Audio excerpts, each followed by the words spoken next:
we're here at the big Cornell versus Bucknell game from the fortress that is Shullcop Field. And we're here with Joe and Dan. And we'll start with you, Joe.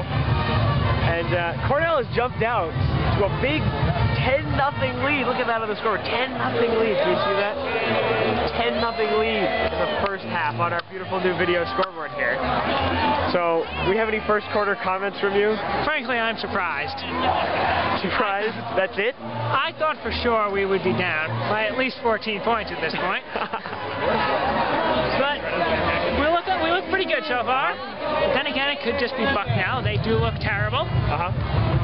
Yeah, Bucknell's kicker missed a short one, so it could have been a little bit closer. And they had a big, exciting. Right? They had a big interception. The same set of plays. They had a big interception that was called back for a holding call. Right. So let's see what Dan. Do you have any comments? First quarter comments? Dan has no first quarter comments. So I bid you adieu until halftime from the fortress that is Shullcop. All right. So we're here at the fortress known as Shullcop Field. Halftime, the big Cornell Big Red versus Bucknell Bison game. And Cornell's ahead, 10-7. Bucknell got a short rushing touchdown to close the gap down to just 3 points about midway through the second quarter. And we're here with Joe, and we're here with the indomitable Dan. So let's kick it off with Joe. You have some thoughts at halftime? Well, Ben, Cornell is lucky to be ahead by 3 at this point. They've had 2 turnovers that Bucknell has been unable to capitalize on, including a missed short field goal in the first quarter. So Cornell needs to protect the ball better if they want to hang on to win this game. Right. How about that interception? Cornell quarterback threw an interception about 5 minutes left to go in this second quarter. Could have set Bucknell up, but they didn't get any points out of it. Like I said, they got pretty lucky, especially because their defense hasn't been playing the greatest. They've been giving up some big plays, a lot of yards, but Bucknell hasn't been able to capitalize. All right. That will be the key to this game. All right, and let's go over to Dan. Dan, any halftime comments? Go Red. All right. These are your halftime comments from Dan. Well, I mean, for me, I think we have to look at some of the mental mistakes, especially on the defensive side of the football. As they always say, defensive side of the football. There have been 3 really, really atrocious pass interference calls. For both teams. Right. There was one for one against Cornell, 2 against Bucknell, and it was just the quarterbacks draped all over the receivers. It's the kind of mental mistakes that you don't expect to see in the Ivy League. We're more used to having guys who are just not able to run. Mental mistakes, that is the domain of the SEC. We here in the Ivy League specialize in physical mistakes. All right, so that's probably all from us for halftime. You can see the Cornell Big Red Marching Band, the only real marching band in the Ivy League, coming out onto the field for halftime. So I bid you adieu until Bucknell is 20 points up between the third and fourth quarters. All right, so we're here again from the fortress known as Shullcop Field. Between the third and fourth quarters, the big Cornell versus Bucknell game. That's Cornell 17, Bucknell 13. Bucknell took the lead with a field goal earlier in the third quarter, but Cornell came back with a big passing touchdown, 64 yards on one play, and retook the lead. And we're here again with Joe, and we're here with Guy.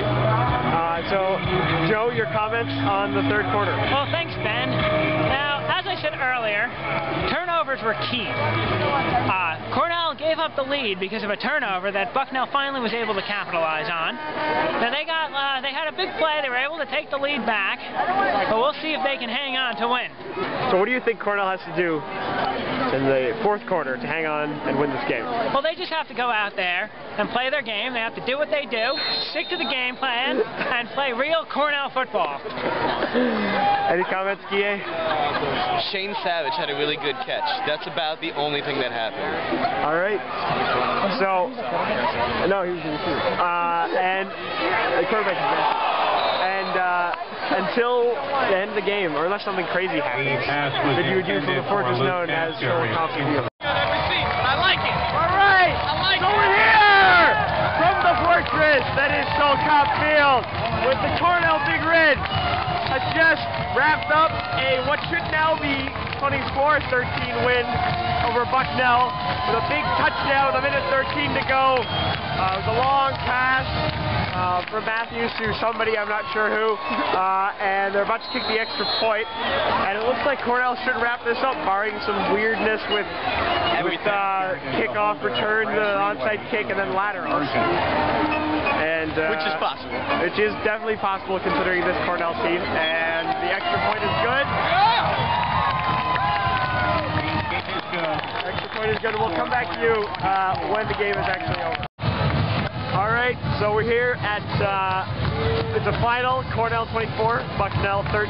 The Big Red get off to a 1-0 start here at the fortress known as Sholocop Field.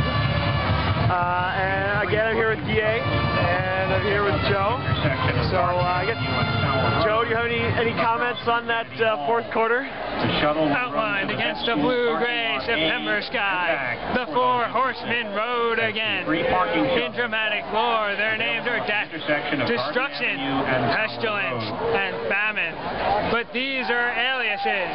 Their real names are Matthews, Savage, Shapiro, and Ondash. They formed the crest of the Cornell Cyclone, before which another fighting Bucknell team was swept over the precipice at Sholocop Field this evening as hundreds of spectators peered down upon the bewildering panorama spread out upon the green plain below.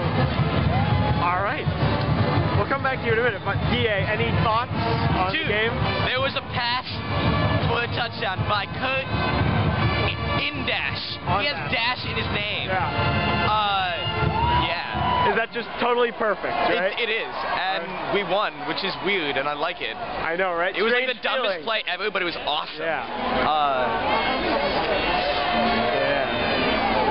Stop looking at me. Okay. So Joe, do you think this could be Cornell's year? I mean, they're 1-0. They're no. top. No. They'll get their 2 wins, maybe 3, but no.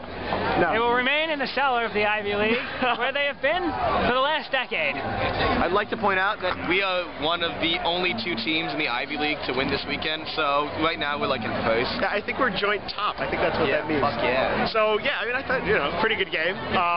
This is the first time that I've actually been to Sholocop when it was tight at the end, which is nice. So it was going down to the last couple minutes, and a couple big plays for Matthews, long passes, got it done. Running game had a little bit. Showing why he was Ivy League Rookie of the Year last year. Yeah, and a bunch of stupid penalties in the first half, not as many in the second half. And most importantly, it's a win. And I will take that. Thank you very much indeed. So I bid you adieu until the next time. Internet. We have this weirdness from Sholocop Field or somewhere else on the Cornell athletics landscape.